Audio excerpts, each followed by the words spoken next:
C'est logiquement le président du Faso qui vient en tête du peloton des gros salaires de la fonction publique burkinabé.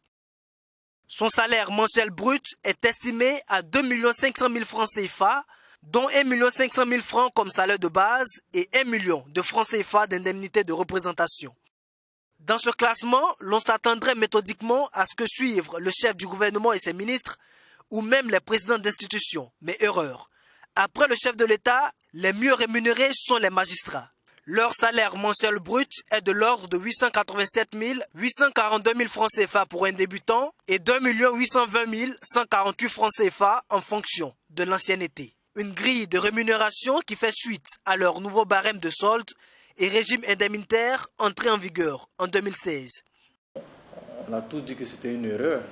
Enfin, une erreur, c'est pas une erreur, ça dépend de là où on se place.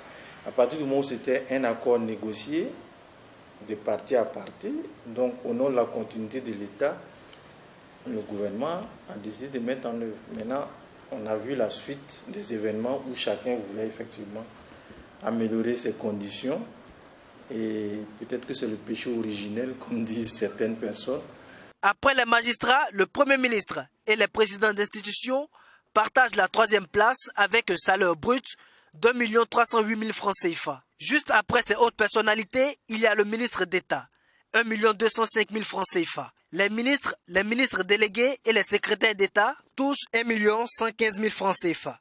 En dessous des membres du gouvernement, on retrouve les députés avec un salaire mensuel brut de 960 397 francs CFA. Ce montant a été fixé après que les élus nationaux aient accepté que leur émolument d'1 200 000 francs CFA subisse un rabattement de 19%.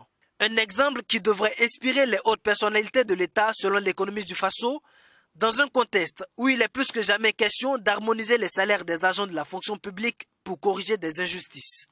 C'est un débat qui est ouvert, parce que les syndicats, je suis sûr que les syndicats vont demander à ce que l'exemple vienne d'en haut, et c'est tout à fait légitime. Et s'il y a des efforts, des sacrifices à faire, il faut que les premiers responsables donnent l'exemple. Toutes ces questions pourraient donc rebondir sur la table des débats sur les rémunérations des fonctionnaires. Le projet a déjà été remis aux partenaires sociaux pour amendement. C'est le 21 mars prochain qu'ils doivent restituer leurs observations.